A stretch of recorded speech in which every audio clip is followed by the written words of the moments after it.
JFK from 1991, directed by Oliver Stone. Cast, very huge, deep cast. Kevin Costner, Gary Oldman, Tommy Lee Jones, Donald Sutherland, but just countless other folks. And it would take me probably 10 minutes to read them. Arguably, I feel like this might be the best casted movie that has ever been made. Okay, so the plot summary here. New Orleans District Attorney Jim Garrison discovers there's more to the Kennedy assassination than the official story.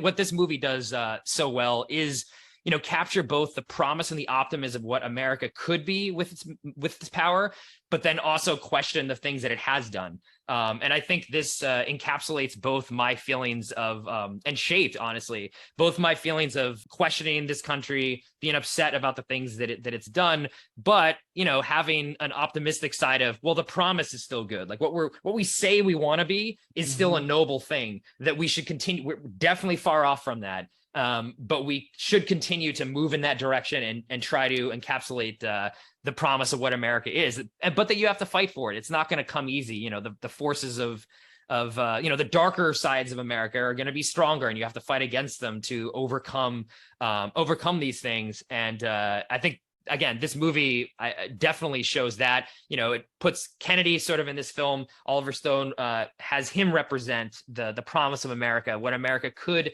be, a good use of its power. And that because he was then a threat to military and the CIA maybe wanted to use America's power for, he was killed.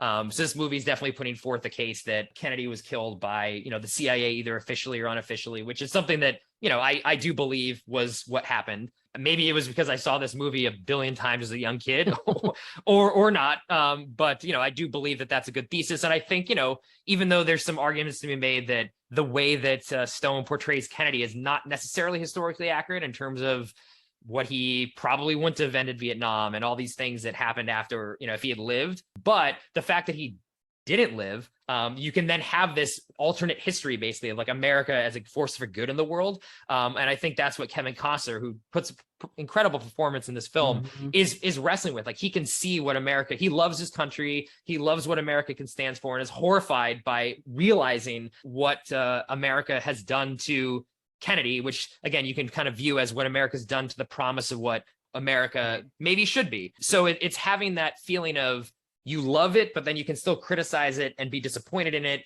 and be mad at it. But at the end of the day, you still, he loves his country. He says that many times in the film. And I think that is, again, something that how I wrestle with that too. I said a complicated relationship. I think that's definitely something that I think of all the time. It's like, I do love the promise of what we could be, but at the same time, I can't just ignore the horrifying things that we have done, some of the things we've talked about already in the other film. And then for sure, like one of the seminal moments in this film of Donald Sutherland as Mr. X, kind of explaining the quote unquote truth of what America's actually been doing to Kevin Costner to push capitalism around the world and U.S. business interests over anything else. That scene definitely shaped my view for sure of like, as a young kid, I was probably like 12 or 13 when I first saw this film and just like religiously would watch it all the time. That scene felt like, it was a hidden secret of like, whoa, is that really what's going on? Like, as a little kid, you sort of feel like Donald Sutherland's talking to you and telling you like, well, I didn't learn about this kind of stuff in school, or like, why is this not talked about? So that film definitely started, that scene and this film definitely started a lot of my questioning of the narratives that was being taught. The ending of the film too is just brilliant. How, Kevin Costner again has this amazing speech about summation of, what he thinks about America. There's even this part when he says, like, he's talking to the jury, but he's like, oh, we have to uphold the promise of Kennedy and stuff. And that's up to you. But he's like literally looking directly into the camera. Right. And Stone's trying to say like, okay, people like in the audience, you now have to fight for what you believe America should be, which is definitely something that, spoke to me. And, why, even though sometimes it's really hard to deal with all the negative things that we've put into the world, our job, I feel sometimes as American citizens, to fight back against that and try to push for us using our power, which is, still immense. We're still the only superpower in the world, for good. And I think that's what this movie is trying to say. And then also a meta commentary too, like this movie did actually change things. There was a law that was passed in Congress to declassify some JFK documents earlier. That's amazing. I didn't know that. This movie is epics of epic. I'd watched it before and was really, really fun. Well, not fun, but great to get back into it in preparation for this podcast. Everything you hit on, yeah, how it's made, how it's mounted, how it's acted across the board. It's just absolutely incredible. I mean, there are many reasons why this movie would not be made today, and but also maybe this is sort of the pushback around this movie as well. As powerful as those two scenes are, they're also kind of in the preachy sort of vein, Mm-hmm. and which is sort of the point, I suppose. And maybe that's some of the backlash that this movie has faced too over time, or even when it came out, perhaps. So I don't know. There is a part of me that I feel like this movie would be even more effective if some of those scenes were actually cut short and just more economical. But at the same time, I can't take away from, a 13-year-old Alex sitting there watching this and being blown away and questioning everything and sort of, shaping. There's a lot of power in that for sure. And I'm sure that meant a lot to many, many people when this came out. And again, to what the point that you made, even with your last pick, that the fact that a movie like this can be made in this country Mm-hmm. is pretty amazing, right? Like the power of free speech and putting what you think should be done out there in such a big, epic way with these grandiose speeches and monologues. It's Mm-hmm. pretty incredible. It won't happen in most places on the planet, actually. So I think there's a lot of power there. But yeah, that's the one thing I was thinking of, is that this movie would be even more effective if some of those things were just cut short or shown, not told. But I think that's not Oliver Stone's style. There's a No. lot of telling. Yeah, I mean, he definitely is someone too, is one of my favorite filmmakers, and definitely like as a young kid, he was, one of my two favorite directors, and this movie being my gateway into Oliver Stone. Yeah. But he definitely is a very earnest filmmaker. He has a very specific worldview that he's wearing his heart on his sleeve, essentially. And that definitely does come across sometimes. You can read it as like preachy or trying to push like a specific, again, like, yeah, because in my mind, you don't even have to say all that. I mean, say a little. There's so much that's been shown that I'm already feeling it, Mhm. like this is all these systems don't work. It's all sort of garbage. And you have that heartbreak moment, but then you also have this newfound excitement that, okay, what are you going to do about that?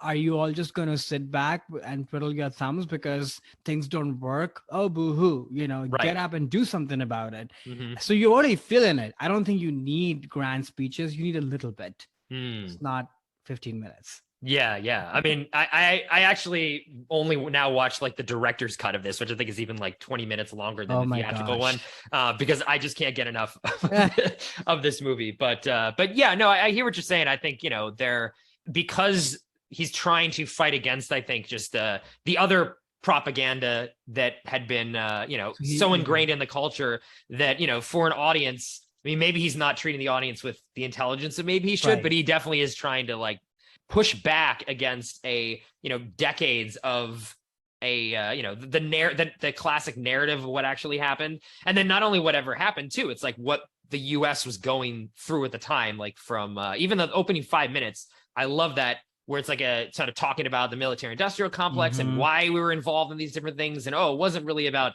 fighting communism per se. We were involved because we wanted to, help American business interests and all that, basically support capitalism, not necessarily try to quote unquote free other people in these other places. Like even now, like it's not about freedom at all. It's about freedom for our businesses to exploit people in other countries. That's the freedom we're fighting for. We don't really care at all about democracy around the world. Like that's kind of a joke, I feel like, that we keep telling ourselves.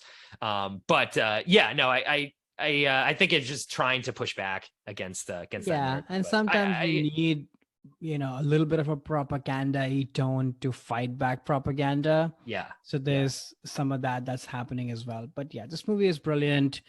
The other thing I was thinking of is that, and you made this point, that Kennedy sort of really stands for the American dream.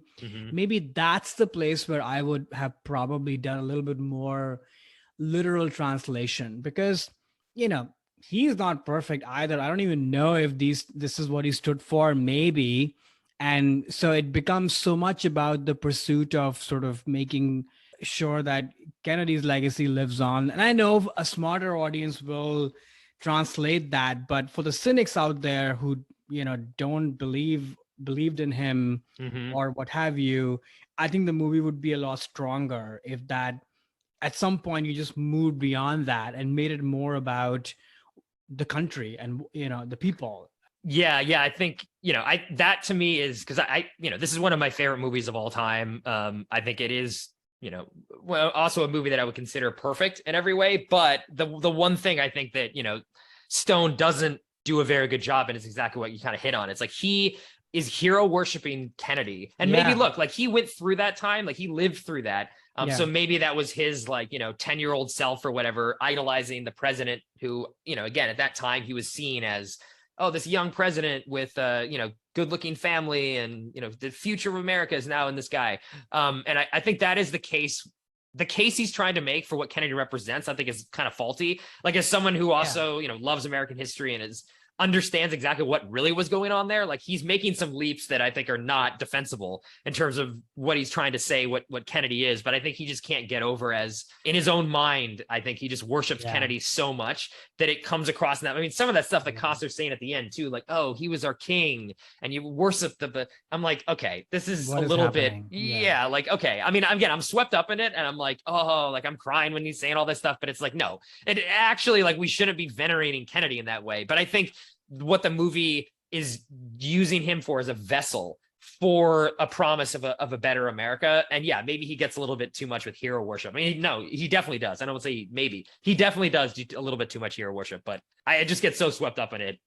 But I agree with you. Like it would have been a better case, like academically, if he were to do something different here, but he just can't escape clearly his love of JFK. But which, I mean, I get, right? Like ultimately, any piece of art or what have you is going to be from a person's point of view. So, that baggage or what have you is always going to loom on it. But yeah, that aside, this movie is amazing. I actually wish and hope that somebody would actually do a bit of a re-edit of this movie, perhaps, to kind of for that academic purpose. Because I want more and more people, especially in the young generation, to watch this movie. But I think A, given its length, and B, given some of the things that we've talked about, it could probably be just like a non-starter for so many people.